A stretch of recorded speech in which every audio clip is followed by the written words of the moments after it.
Hello my loves, and welcome back to my channel, or welcome if you're new here. It's Shar. If you have been keeping up with me and my videos that I post on Sunday, you know that I have completely changed my life. At the start of 2024, I decided, you know what? No, I was feeling stuck, I was feeling stagnant, and I set some goals to change my environment, change my mindset, change my life, change my health. And though I won't talk to you about all of those things, if you are interested though, I do love to yap in my Sunday vlogs. You can catch up with me there.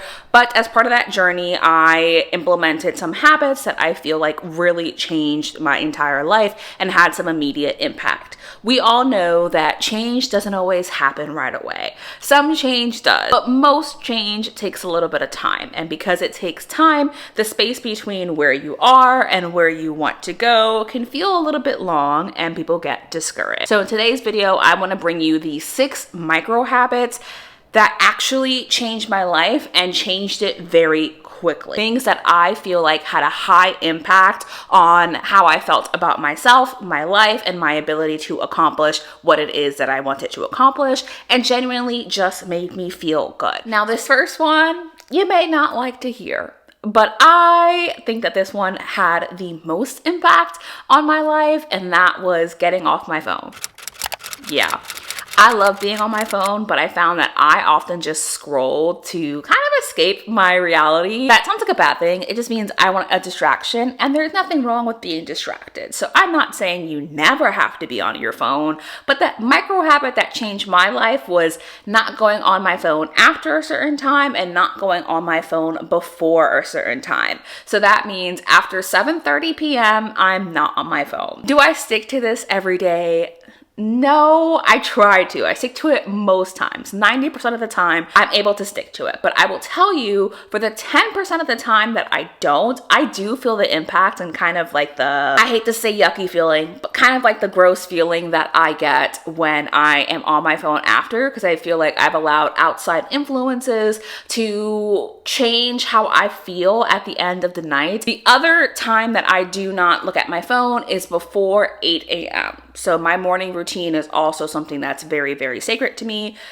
I love routines. That's not a micro habit though. That requires more effort for you. But not looking at my phone before 8 a.m. also just allows me to get into the right mindset for how I want to move through my day and set some more intentional goals rather than having outside perspectives influence how I feel about my day. Number 2.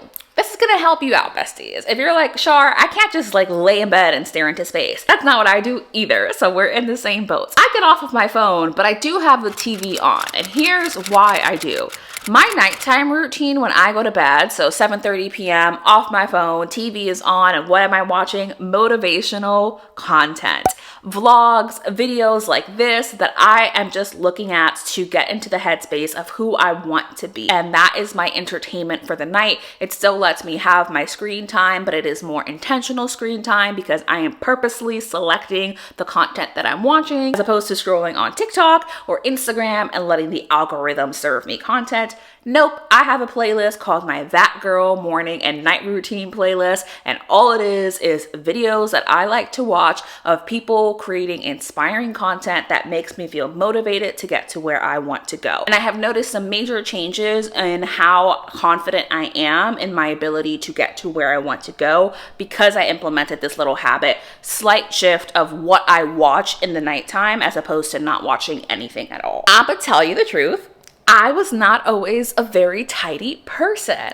I was a little bit chaotic, did not love to clean, but ever since moving into my apartment, you can watch my moving vlog on my channel if you want to know where I moved and see my apartment. But ever since doing that, I know that something that's super important to me is actually keeping my space clean.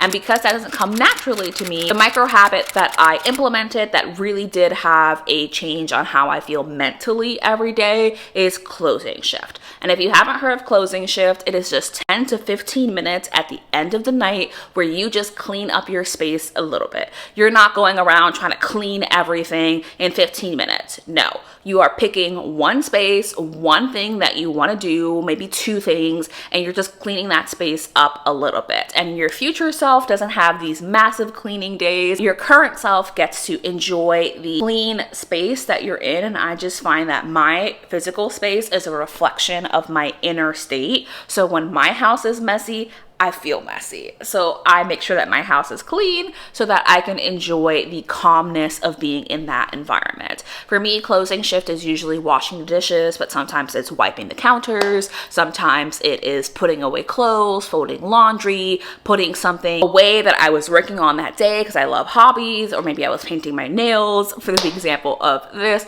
Anything like that, just a little bit of intentional time to clean up your space, I found did have a very high impact in how quickly I noticed the positive effects of doing that every night. You've heard this one before.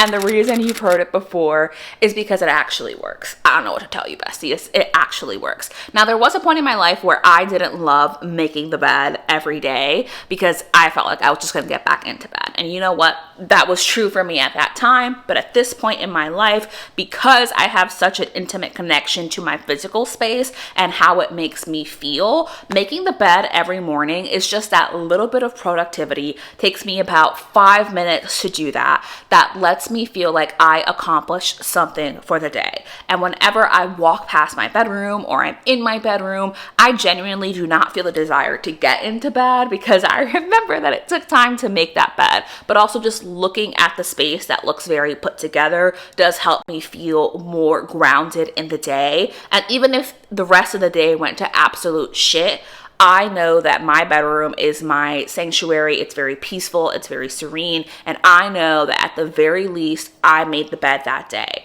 Now, do I make the bed every day?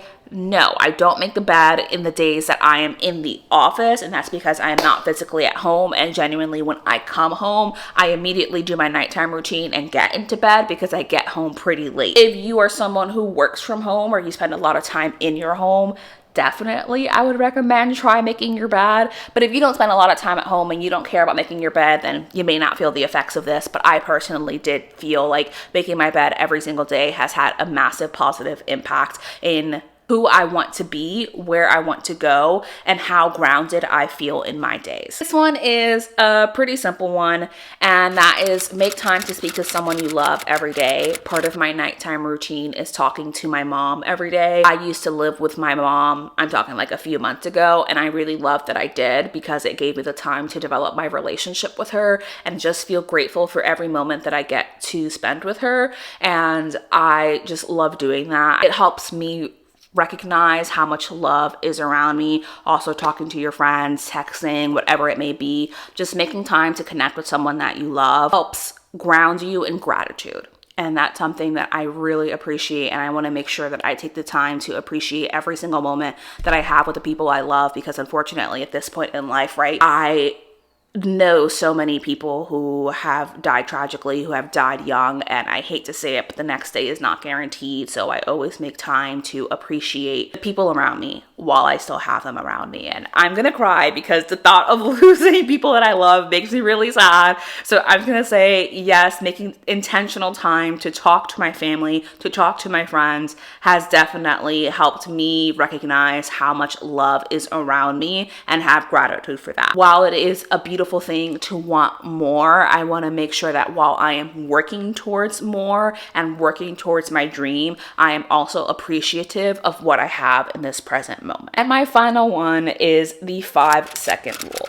If you haven't heard of the 5-second rule, it's this idea that whenever you have something that you want to do that you're going to put off, and ultimately it's just going to sit in your head and you're going to think about the fact that you have to do this thing, but you're not doing this thing, the 5-second rule says you're going to count down from 5.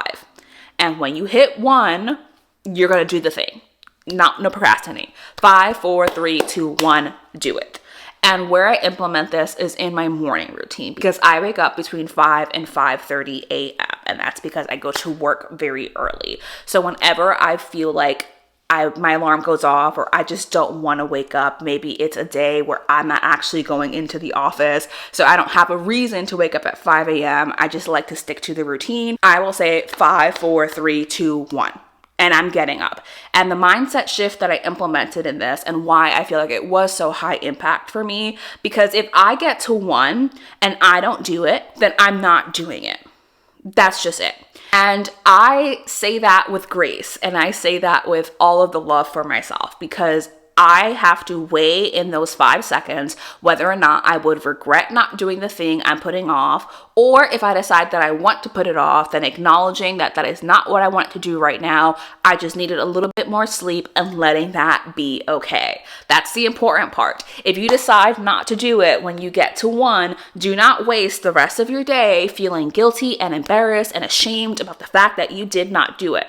Say, I weighed the pros and cons, and in those 5 seconds, I decided that I was not going to do it. Most of the time I do it though, because I know the consequences of not doing it and how I will feel for the rest of the day. Or you're trying to implement a habit and your brain's just like, I don't want to do it. I don't want to do it. Try the 5-second rule, see if that works for you. And then make sure that if you decide you're not going to do it, don't beat yourself up for not doing it when you get to 1. And so my loves, I do believe those were 5 habits, but if they were 4, my bad. I was not counting as I was filming this video. I hope that you enjoyed it. It's a little bonus video for my channel. Not to worry, my loves, because bookish content, of course, will still be sticking around. The vlogs are making their comeback. I appreciate you watching, and subscribe if you are new here or you have not already subscribed, and I will see you next time. I post every single Wednesday and Sunday. This was posted on a Friday, so I will see you on Sunday. Bye!